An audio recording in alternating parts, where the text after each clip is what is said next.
Hello everyone, मैं शगुफ्ता और आज हम पढ़ेंगे ईवीएस और जनरल नॉलेज के टॉप 50 क्वेश्चन जो कि जनरल नॉलेज और ईवीएस के क्वेश्चन हैं। मतलब जनरल नॉलेज के अंतर्गत भी ये क्वेश्चन पूछे जाते हैं, ईवीएस के अंतर्गत भी ये क्वेश्चन पूछे जाते हैं। कुछ क्वेश्चन ऐसे हैं जो साइंस और पर्यावरण का मिक्सचर है। तो ओवरऑल 50 क्वेश्चन आज के वीडियो में आप देखेंगे। सभी बहुत ज़्यादा इम्पॉर्टेंट हैं। पिछले एग्ज़ाम्स में यहाँ से क्वेश्चन पूछे भी गए हैं। कुछ क्वेश्चन ऐसे हैं जो पिछले एग्ज़ाम्स में पूछे गए हैं और कुछ ऐसे हैं जो आ सकते हैं आगामी एग्ज़ाम्स में।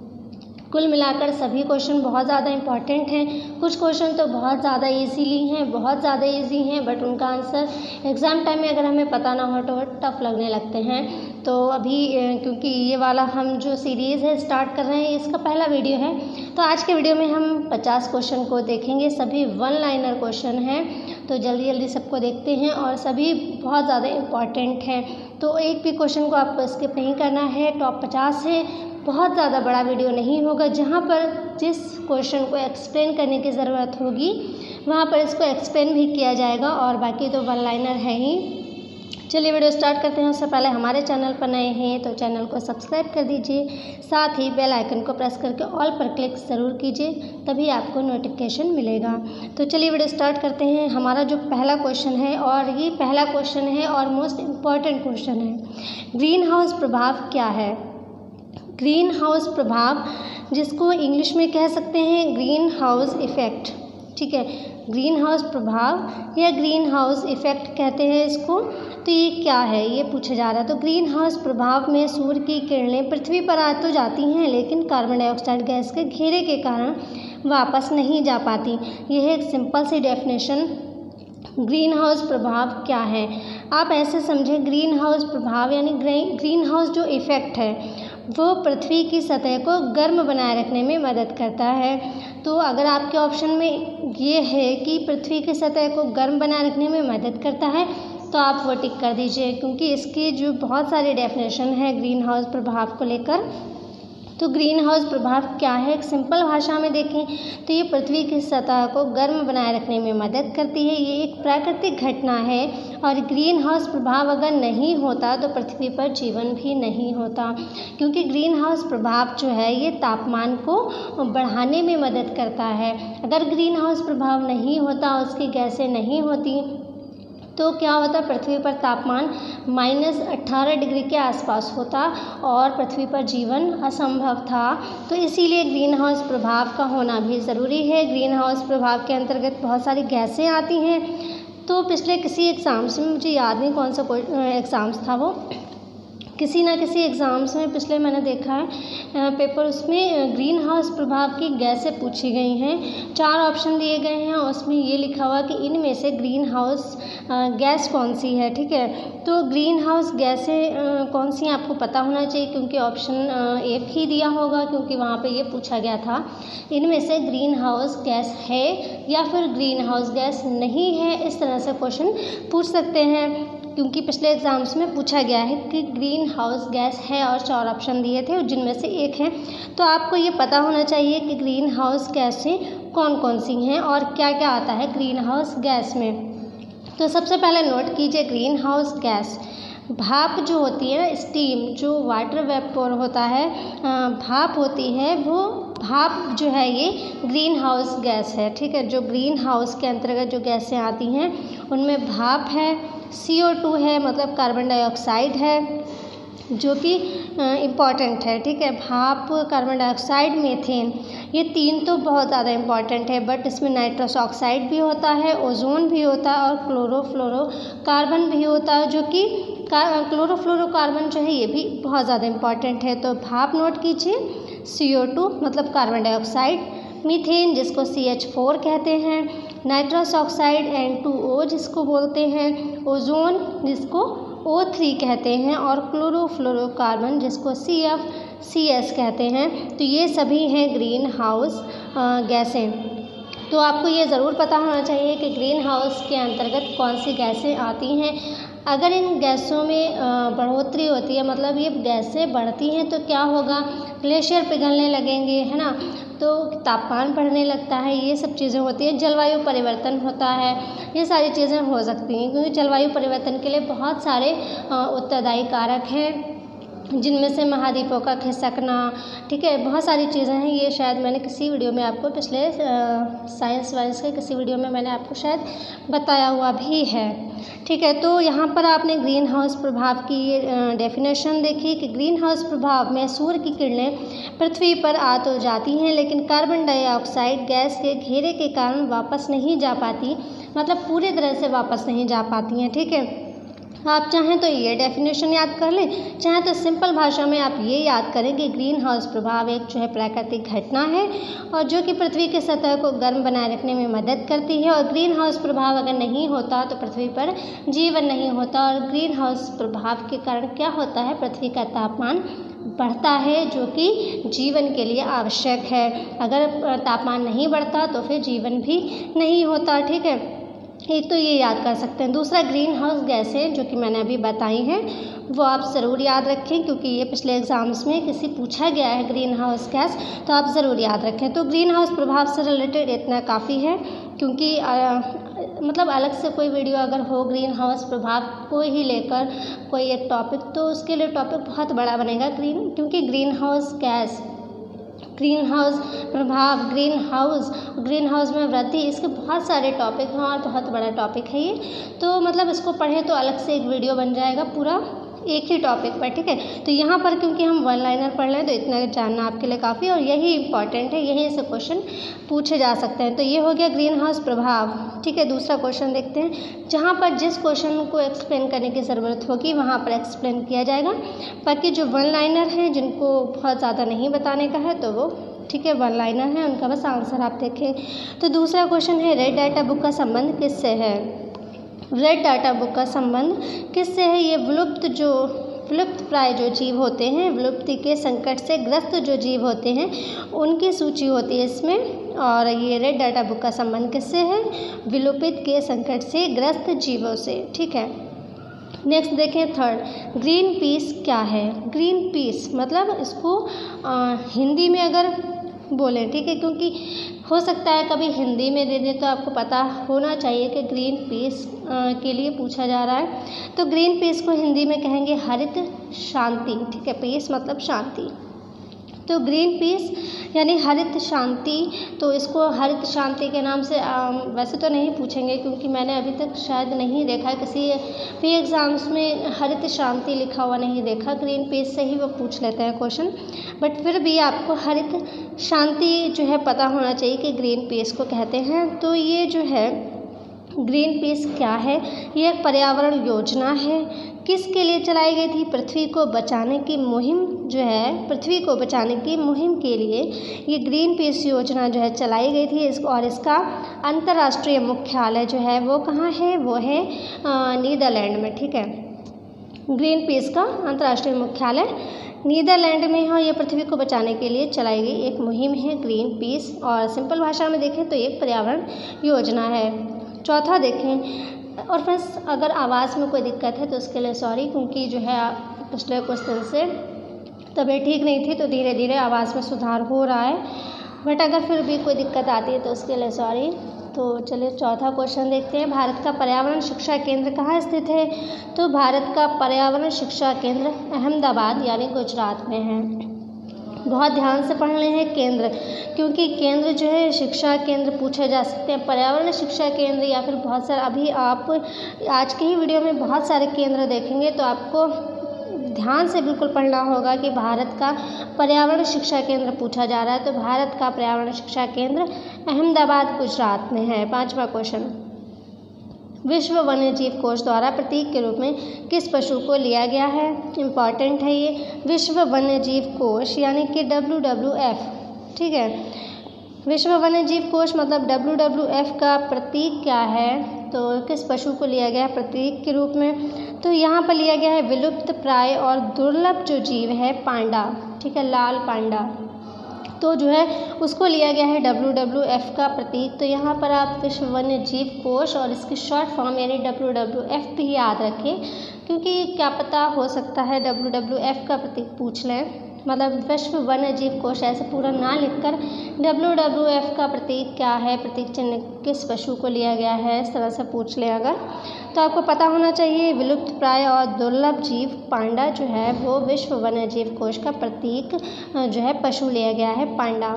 यानी यहाँ पर अगर पांडा लिखा है तो पांडा कर दें आप, लाल पांडा लिखा है तो आप लाल पांडा कर सकते हैं। ठीक है। नेक्स्ट, वन महोत्सव किसने प्रारंभ किया? KM मुंशी ने किया, सभी को पता है, सिंपल है। नेक्स्ट देखिए, ताजमहल के पीले पड़ने तथा उसके क्षरण होने का मुख्य कारण क्या है? वो है अम्लीय वर्षा। यानी जो बरसात होती है, बरसात की जो पहली बारिश होती है वो अम्लीय होती है। ठीक है, अम्लीय वर्षा होती है क्योंकि जो हमारी वायुमंडल में जो वाहनों से निकलने वाला धुआं, फैक्ट्रीज से निकलने वाला धुआं, बहुत से ये जो और प्रदूषण होता है ना, सारा वायुमंडल में इकट्ठा होता रहता है और जो पहली बारिश होती है उसके साथ में सारा का सारा नीचे आ जाता है। तो जो पहली बारिश होती है वो अम्लीय बारिश होती है और इसी की वजह से ताजमहल जो है बदरंग हो रहा है, उसकी जो है रंग जो है वो पीला पड़ने लगा है। इसीलिए जब पहली बारिश में अगर भीग जाते हैं तो खुजली सी होती है। ठीक है, तो वो इसीलिए होती है क्योंकि वो अम्लीय वर्षा होती है। तो ताजमहल के पीले पड़ने का, उसके क्षरण होने का मुख्य कारण है अम्लीय वर्षा। Next, environment education for kids USA में कहाँ पर है? वो है विस्कॉन्सिन में। ये इतना ज़्यादा इम्पोर्टेंट नहीं है, ये इम्पॉर्टेंट है। फ़ोटोकॉपी मशीन में कौन सी गैस उत्पादित होती है? बहुत सिंपल क्वेश्चन है ये। फ़ोटोकॉपी मशीन में ओजोन गैस जो है उत्पादित होती है। बहुत ज़्यादा सिंपल है और बहुत ही इम्पॉर्टेंट भी है, बट आसान है, मोस्टली पता होगा सभी को। फ़ोटोकॉपी मशीन में कौन सी गैस उत्पादित होती है? ओजोन। नेक्स्ट देखें, वायुमंडल में कौन सी गैस सर्वाधिक पाई जाती है? नाइट्रोजन पाई जाती है। ये भी सिंपल क्वेश्चन है और सभी को पता है, बट यहाँ पर जो मैं 50 क्वेश्चन ले रही हूँ तो उसमें इंपॉर्टेंट क्वेश्चन ले रही हूँ, इसलिए इसको लिया है क्योंकि इंपॉर्टेंट है, पूछा जा सकता है। तो वायुमंडल में कौन सी गैस सर्वाधिक पाई जाती है? नाइट्रोजन पाई जाती है। कितनी पाई जाती है? तो ये पाई जाती है लगभग 78.8%। ठीक है, तो नाइट्रोजन वायुमंडल में 78.8% लगभग पाई जाती है और ये सर्वाधिक पाई जाती है। ठीक है, तो ये इम्पॉर्टेंट है। नेक्स्ट देखिए, भारत में सबसे अधिक वन किस प्रदेश में है? ये मैंने पिछले ही वीडियो में बताया, अभी जो हाल ही में 1-2-3 वीडियो अपलोड किए हैं, तो शायद आई थिंक 1 हफ्ता पहले जो वीडियो अपलोड किया है जिसमें मैंने आपको पार्क पढ़ाए, नेशनल पार्क, उसमें आपको बताया हुआ है कि सबसे ज़्यादा वन कहाँ है या नेशनल पार्क कहाँ है, या इस तरह के बहुत उसमें क्वेश्चन मैंने बताए हुए, आप देखें वहाँ है। तो मध्य प्रदेश में सबसे ज़्यादा वन है। ठीक है, वन जो है यहाँ पर पूछा जाए भारत में सबसे अधिक वन किस प्रदेश में है, तो वो है मध्य प्रदेश में। और टाइगर क्षेत्र भी इसको कहा जाता है मध्य प्रदेश को। ठीक है, क्योंकि मध्य प्रदेश में जो है टाइगर बहुत ज़्यादा हैं, शेरों के लिए बाघ जो है बहुत ज़्यादा हैं, इसलिए मध्य प्रदेश उसके लिए भी फेमस है। भूतल पर CFC का प्रयोग कहाँ होता है? CFC chlorofluorocarbon. ठीक है, तो भूतल पर यानी पृथ्वी पर CFC का प्रयोग कहाँ होता है? सबसे ज़्यादा कहाँ होता है? किन किन चीज़ों में होता है CFC का प्रयोग? तो वह स्प्रे कैन में जो स्प्रे कैन जो डिस्पेंसर होता है उसमें, वातानुकूल जो वो क्या कहते हैं उसको AC होते हैं, रेफ्रिजरेटर होते हैं, हेयर स्प्रे होते हैं, शेविंग क्रीम और जो भी ब्यूटी प्रोडक्ट होते हैं उन सभी में जो है CFC का प्रयोग होता है। CFC मतलब क्लोरोफ्लोरोकार्बन। ठीक है, तो क्लोरोफ्लोरोकार्बन जो है उनका प्रयोग कहाँ कहाँ होता है पृथ्वी पर? यहाँ पे पूछा जाए मतलब किन किन चीज़ों में होता है, तो डिस्पेंसर में होता है, AC में होता है, फ्रिज में होता है, हेयर स्प्रे, शेविंग क्रीम और जो ब्यूटी प्रोडक्ट हैं उन सभी में CFC का प्रयोग होता है। और CFC यानी क्लोरोफ्लोरोकार्बन से ही ओजोन परत को भी क्षति हो रही है। नेक्स्ट क्वेश्चन, संयुक्त राष्ट्र पर्यावरण कार्यक्रम यानी UNEP का मुख्यालय कहाँ है? नैरोबी में है। मुख्यालय आपको सारे पढ़ाए जा चुके हैं। तो संयुक्त राष्ट्र पर्यावरण कार्यक्रम का मुख्यालय कहाँ है, जिसको शॉर्ट फॉर्म है UNEP, और इसका मुख्यालय है नैरोबी केन्या में। ग्रीन हाउस प्रभाव का प्रत्यक्ष परिणाम क्या होगा? अभी मैंने बताया ग्रीन हाउस प्रभाव का प्रत्यक्ष परिणाम क्या होगा? ग्लेशियर पिघलने लगेंगे। नेक्स्ट देखें, भारत का कौन सा राज्य टाइगर राज्य के रूप में जाना जाता है? मध्य प्रदेश। ये भी अभी बताया है और इम्पॉर्टेंट है। विश्व पर्यावरण दिवस किस तिथि को मनाया जाता है? सभी को पता है, विश्व पर्यावरण दिवस 5 जून को मनाया जाता है। नेक्स्ट, पर्यावरण का रक्षा कवच किसे कहा जाता है? ओजोन परत को। ठीक है, विश्व जो पर्यावरण का रक्षा कवच किसे कहा जाता है? पर्यावरण का रक्षा कवच कहा जाता है ओजोन परत को, जो कि हमें अल्ट्रावायलेट किरणों से बचाती है ओजोन परत जो है ये समताप मंडल में यानी स्ट्रेटोस्फीयर में पाई जाती है। इम्पॉर्टेंट है क्योंकि ये पूछा जा चुका है कि ओजोन परत किस मंडल में पाई जाती है। तो ओजोन परत जो है स्ट्रेटोस्फीयर यानी समताप मंडल में पाई जाती है। तो ये जो है हमें अल्ट्रावायलेट किरणों से बचाती है। सूर्य की जो अल्ट्रावायलेट किरणें हैं हानिकारक होती हैं जो कि, और उनसे हमें बचाती है ओजोन परत, तो इसीलिए इसको रक्षा कवच कहते हैं। नेक्स्ट देखिए, सर्वाधिक जैव विविधता कहाँ पाई जाती है। सर्वाधिक जैव विविधता पाई जाती है ट्रॉपिकल रेन फॉरेस्ट में। ट्रॉपिकल रेन फॉरेस्ट को हिंदी में क्या कहेंगे? हो सकता है ट्रॉपिकल रेन फॉरेस्ट ना लिखकर हिंदी में ऑप्शन हो, तो हिंदी में उष्णकटिबंधीय वर्षावन। ठीक है, ट्रॉपिकल रेन फॉरेस्ट को हिंदी में कहेंगे उष्णकटिबंधीय वर्षावन। तो आप दोनों में याद करें, हिंदी और इंग्लिश दोनों में हो सकता है। ऑप्शन में आपसे हिंदी में पूछा जाए तो हिंदी में होगा उष्णकटिबंधीय वर्षावन, और इंग्लिश में अगर होगा तो होगा ट्रॉपिकल रेन फॉरेस्ट, जिसको सर्वाधिक जैव विविधता भी कहा जाता है क्योंकि सर्वाधिक जैव विविधता जो है उष्णकटिबंधीय वर्षावनों में पाई जाती है।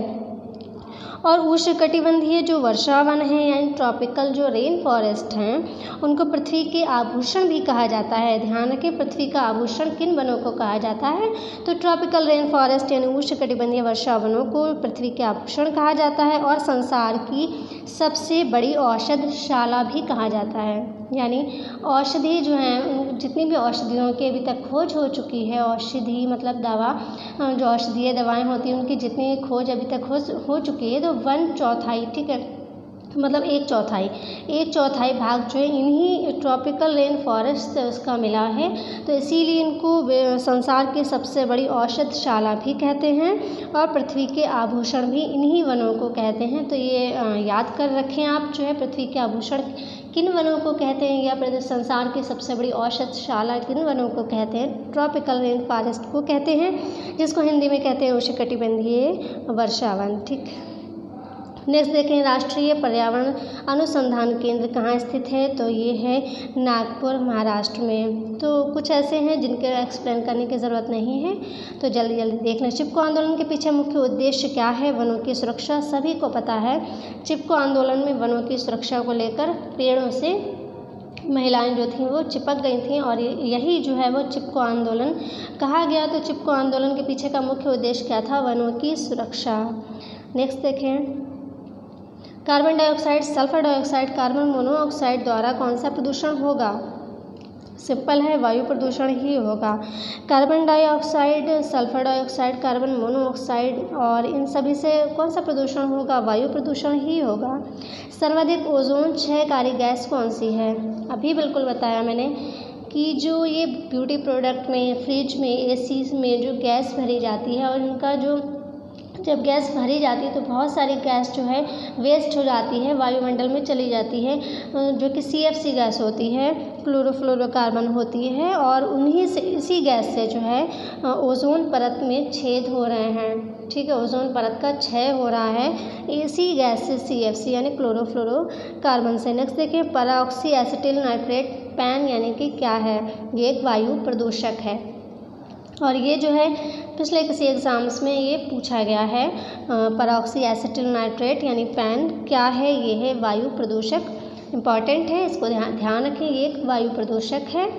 ये किसी एग्ज़ाम्स में पूछा जा चुका है। ठीक, नेक्स्ट देखें, इंदिरा गांधी वानिकी अकादमी कहाँ है? देहरादून में है। ये सभी ने पढ़ा भी होगा, इंदिरा गांधी वानिकी अकादमी देहरादून। विश्व का सबसे प्रदूषित नगर कौन सा है?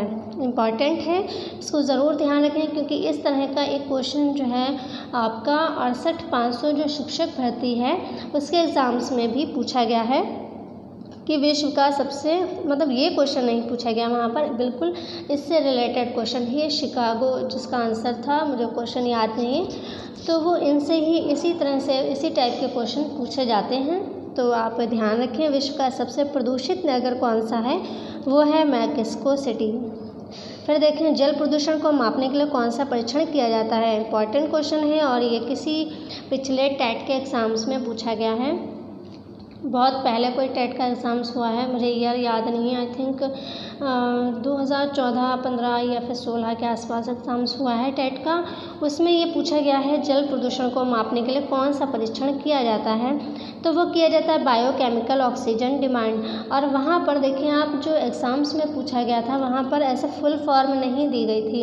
आपको, मुझे ईयर याद नहीं है, आप इससे टेट के कोई एग्ज़ाम्स के जो है पेपर आप देखें, उनमें तो शॉर्ट्स फॉर्म जो है वहाँ पे दी गई है, वहाँ पे ऐसे फुल फॉर्म नहीं दी गई है। तो आप शॉर्ट फॉर्म में आप ध्यान रखें BOD, ठीक है, बायोकेमिकल ऑक्सीजन डिमांड।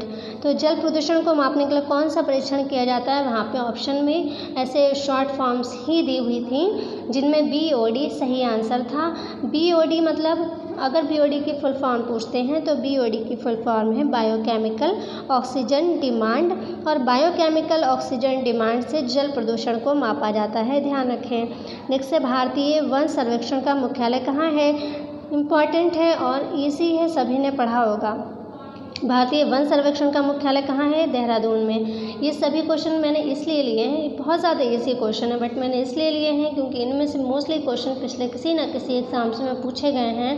तो ऐसा नहीं है कि आप सभी हार्ड क्वेश्चन ही तैयार करें एग्ज़ाम्स में, क्योंकि एग्ज़ाम का जो पैटर्न होता है उसमें ईजी और हार्ड दोनों तरह के क्वेश्चन देने का प्रावधान होता है। तो इसमें कुछ क्वेश्चन तो बहुत ज़्यादा इजीली पूछ लिए जाते हैं बीच बीच में, तो आपको कुछ क्वेश्चन बहुत ज़्यादा इजी जो होते हैं उनको वो भी आपको पता होना चाहिए, ठीक है।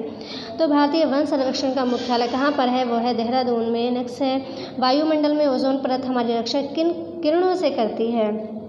अभी बताया मैंने आपको कि अल्ट्रावायलेट रेस जो होती हैं, अल्ट्रावायलेट रेस जो होती हैं उनसे जो है ओजोन परत हमारी रक्षा करती है, जिसको हिंदी में कहते हैं पराबैंगनी किरणें। अल्ट्रावायलेट रेस मतलब पराबैंगनी किरणें, जो कि सूर्य से पराबैंगनी किरणें जो आती हैं उनसे हमारी रक्षा करती है ओजोन परत।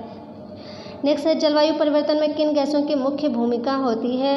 बिल्कुल सबसे पहला क्वेश्चन आपने पढ़ा है, जलवायु परिवर्तन में किन गैसों की मुख्य भूमिका होती है, तो ग्रीन हाउस गैसों की मुख्य भूमिका होती है जलवायु परिवर्तन में।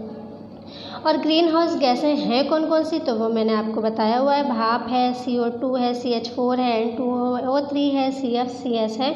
तो ये सभी जो है ग्रीन हाउस गैसें हैं, जो कि मैंने सबसे पहले आपको बताया हुआ है। तो इनसे जो है जलवायु परिवर्तन का जो है कारक है, मुख्य कारक है, ठीक। भारतीय वन प्रबंधन संस्थान कहाँ है, भोपाल में। भारतीय वन प्रबंधन संस्थान कहाँ है, भोपाल में। आप सभी संस्थान अनुसंधान जो हैं उसको मतलब बहुत बारीकी से ध्यान रखें, क्योंकि इनमें बहुत ज़्यादा कन्फ्यूज़न होता है। अभी आपने कई चीज़ें ऊपर से जो है देहरादून, अहमदाबाद पढ़े हैं, तो यहाँ पर जो है आप ध्यान रखें कि भारतीय वन प्रबंधन संस्थान जो है ये भोपाल में है। नेक्स्ट है, मानव द्वारा निर्मित उपग्रह कहाँ स्थापित किए जाते हैं। जो स्पेस में बहुत सारे उपग्रह जो हैं मानव द्वारा निर्मित जो छोड़े गए हैं, कृत्रिम उपग्रह जिनको कहते हैं, वो कहाँ पर छोड़े जाते हैं, वो छोड़े जाते हैं बाहरी वायुमंडल में। कहाँ छोड़े जाते हैं, बाहरी वायुमंडल में, ठीक है। भारत में वृक्षों का आदमी किसे कहा जाता है, मैन ऑफ ट्रीज, ठीक है। भारत में वृक्षों का आदमी किसे कहा जाता है, सुंदरलाल बहुगुणा को कहा जाता है। और सुंदरलाल जो बहुगुणा हैं, इनका हाल ही में अभी निधन हुआ है। कब हुआ है, अभी हाल ही में 21 मई को इनका निधन हुआ है, मतलब 21 मई 2021 को इनका निधन हुआ 94 वर्ष की आयु में, ठीक है। नेक्स्ट है, ग्रीन हाउस प्रभाव के कारण पृथ्वी का तापमान बढ़ता है या घटता है। तो बहुत ही सिंपल है, ग्रीन हाउस प्रभाव के कारण पृथ्वी का तापमान बढ़ेगा, क्योंकि अगर घटना होता तो नहीं होता ग्रीन हाउस प्रभाव। ग्रीन हाउस प्रभाव जो है उससे क्या होता है, पृथ्वी का तापमान बढ़ता है और इसीलिए पृथ्वी पर जीवन है। अगर ये ग्रीन हाउस प्रभाव नहीं होता तो पृथ्वी पर जो है जीवन ही नहीं होता, क्योंकि क्या होता फिर तापमान बहुत ज़्यादा माइनस में होता तो जीवन ही नहीं होता। तो ग्रीन हाउस प्रभाव के कारण पृथ्वी का तापमान बढ़ जाता है, यानी बढ़ता है। क्लोरोफ्लोरोकार्बन जो है किन गैसों का संयुक्त रूप है, तो क्लोरोफ्लोरोकार्बन यानी CFC जो है, CFC किन गैसों का संयुक्त रूप है, ये है क्लोरीन एवं कार्बन, ठीक। क्लोरीन एवं कार्बन का मिश्रण है CFC। नेक्स्ट है, भारत सरकार द्वारा केंद्र में पर्यावरण विभाग की स्थापना किस वर्ष की गई, ये की गई 1980 में। पर्यावरण का दुश्मन यानी पर्यावरण का शत्रु किस वृक्ष को कहा जाता है, सिंपल है, यूकैलिप्टस को कहा जाता है। पर्यावरणीय दुश्मन या पर्यावरणीय शत्रु किस वृक्ष को कहा जाता है? ये कहा जाता है यूकेलिप्टस को, जिसको सफ़ेदा भी कहते हैं। नेक्स्ट है, देश का पारिस्थितिकी अनुसंधान एवं प्रशिक्षण केंद्र कहाँ पर है? ये है बेंगलोर में, कर्नाटक में। ठीक है, बेंगलोर कर्नाटक में। नेक्स्ट है, आकाश नीला किसके कारण दिखाई देता है? ये बहुत सिंपल है और ये बहुत ज़्यादा इंपॉर्टेंट है। मैंने साइंस की वीडियो में आपको प्रकाश का प्रकीर्णन और प्रकाश का परावर्तन बहुत अच्छे से समझाया हुआ है कि कौन सी चीज़ें, मतलब जैसे तारों का टिमटिमाना, पानी में बड़ी पेंसिल का टेढ़ा दिखना, ठीक है, पानी में अगर कोई सिक्का डाला जाता है वो सतह से थोड़ा ऊपर उठा दिखाई देता है, आकाश का नीला रंग, और जो है सूर्य निकलते टाइम और मतलब सूर्यास्त होते टाइम बड़ा दिखता है सूर्य, ये सब किन कारणों से होता है? तो ये मैंने सब आपको साइंस का, आप चेक करें प्लेलिस्ट से, साइंस के वीडियो आप देखें, मैंने वहाँ पे किसी साइंस के ही वीडियो में मैंने बहुत अच्छे से समझाया हुआ है प्रकाश का प्रकीर्णन भी और प्रकाश का परावर्तन भी। तो यहाँ पर देखें, जो आकाश का नीला रंग होता है वो किसके कारण दिखाई देता है? वो प्रकीर्णन के कारण। जो प्रकाश का प्रकीर्णन होता है उसके कारण आकाश का रंग नीला दिखाई देता है। तो यहाँ पर अगर मैं आपको प्रकाश का परावर्तन और प्रकीर्णन समझाने लगी तो ये क्वेश्चन रह जाएंगे, जो कि मैं पहले ही आपको समझा चुकी हूँ, प्रकाश का प्रकीर्णन भी और परावर्तन भी, तो आप वहाँ से देख सकते हैं। नेक्स्ट है, बायोकेमिकल ऑक्सीजन डिमांड यानी BOD परीक्षण जो है किस प्रदूषण को मापने के लिए किया जाता है? अभी आपने ऊपर पढ़ा, जल प्रदूषण को। नेक्स्ट है, पौधे अपनी खाद्य निर्माण प्रक्रिया में कार्बन डाइऑक्साइड यानी CO2 गैस वायुमंडल से लेते हैं और बदले में जीवधारियों को सांस लेने के लिए कौन सी गैस मुक्त करते हैं? बहुत ज़्यादा सिंपल है, बिल्कुल बहुत सिंपल क्वेश्चन है, ऑक्सीजन ही छोड़ते हैं। पौधे जो है CO2 ग्रहण करते हैं और ऑक्सीजन जो है मुक्त करते हैं, तो यहाँ पर ऑक्सीजन आंसर हो जाएगा। विश्व वन्यजीव संरक्षण कोष कहाँ पर स्थित है? स्विट्ज़रलैंड में स्थित है, ध्यान रखें, विश्व वन्यजीव संरक्षण कोष स्विट्ज़रलैंड में है। विश्व वानिकी दिवस कब मनाया जाता है? दिवस जो है इंपॉर्टेंट है, याद रखें, विश्व वानिकी दिवस कब मनाया जाता है? 21 मार्च को मनाया जाता है। ध्वनि प्रदूषण जो है कितने डेसिबल से मापा जाता है? ये भी क्वेश्चन पिछले किसी एग्जाम्स में पूछा गया है, इंपॉर्टेंट है।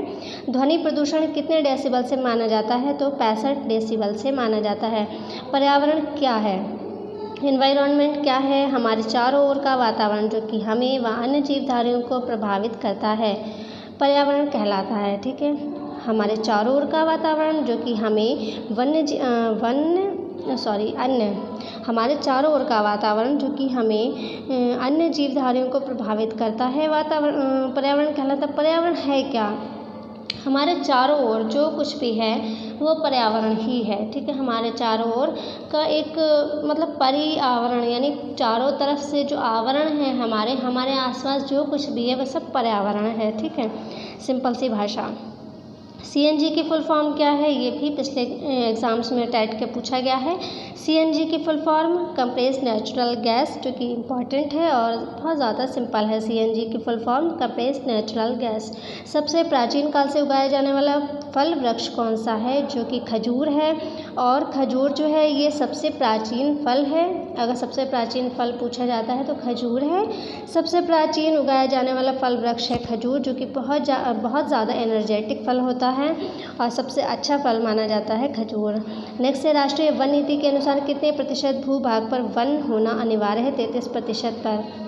फ्रेंड्स, आवाज़ें बहुत ज़्यादा आ रही हैं तो इग्नोर कीजिएगा प्लीज़, क्योंकि ये रूम जो है बिल्कुल बाहर साइड में है तो बाहर की सारी आवाज़ें तो प्लीज़ इग्नोर कीजिएगा। राष्ट्रीय वन नीति के अनुसार कितने प्रतिशत भूभाग पर वन होना अनिवार्य है? तो वो है 33% भूभाग पर वन होना अनिवार्य है राष्ट्रीय वन नीति के अनुसार। नेक्स्ट है, पृथ्वी दिवस कब मनाया जाता है? पृथ्वी दिवस 22 अप्रैल को मनाया जाता है। ये इंपॉर्टेंट है, आप ध्यान रखें, जो है 22 अप्रैल है इसका पृथ्वी दिवस। और विश्व जल दिवस और ये सभी जो हैं आप वानिकी दिवस, ये सभी इम्पॉर्टेंट है, EVS से रिलेटेड है, इनको ध्यान रखें। पृथ्वी दिवस जो है 22 अप्रैल को मनाया जाता है।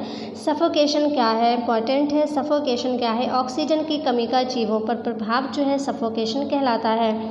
लास्ट क्वेश्चन है, बायोटेक्नोलॉजी पार्क कहाँ पर स्थित है? तो बायोटेक्नोलॉजी पार्क जो है ये लखनऊ में स्थित है। बायोटेक्नोलॉजी पार्क इम्पॉर्टेंट भी है, ये लखनऊ में जो कि स्थित है। तो ये आज की वीडियो में हमने 50 क्वेश्चन लिए हैं जो कि देखने में बहुत ज़्यादा ईजिली लगते होंगे आपको कि बहुत ज़्यादा सिंपल क्वेश्चन है और इनमें कुछ है ही नहीं, ऐसा नहीं है। आप देखें पिछले पेपर उठाकर कि यहाँ से कितने सारे क्वेश्चन पूछे गए हैं। इन्हीं 50 क्वेश्चन से आप देखें कितने सारे क्वेश्चन पिछले एग्ज़ाम्स में पूछे गए हैं। आप पिछले पेपर उठाकर देख सकते हैं। तो देखने में तो सिंपल क्वेश्चन है बट एग्ज़ाम्स में आने वाले क्वेश्चन हैं ये, और पिछले कई एग्ज़ाम्स में पूछे गए हैं, बार बार रिपीटेड भी हैं। जो कि बार बार रिपीटेड होते हैं तो एग्ज़ाम्स में आने के चांस उनके ज़्यादा होते हैं। कुछ ऐसे क्वेश्चन हैं जो कि आगामी एग्ज़ाम्स में भी पूछे जा सकते हैं। तो ये ओवरऑल इम्पॉर्टेंट क्वेश्चन है। तो नेक्स्ट सीरीज़ में फिर 50 क्वेश्चन आपके सामने लेकर आऊँगी जो कि हो सकता है इससे भी ज़्यादा इम्पॉर्टेंट हो, क्योंकि मैंने बिल्कुल बेसिक से स्टार्ट किया है। तो ये बेसिक से क्वेश्चन हैं, बहुत ज़्यादा सिंपल हैं। आई होप आपको अच्छे लगे होंगे। तो यहाँ जहाँ पर एक्सप्लेन करने की ज़रूरत थी मैंने एक्सप्लेन भी किया, अपनी तरफ से मैंने पूरा प्रयास किया कि आपको जितनी चीज़ें उसकी इम्पॉर्टेंट हैं उतनी मैं आपको बता सकूँ।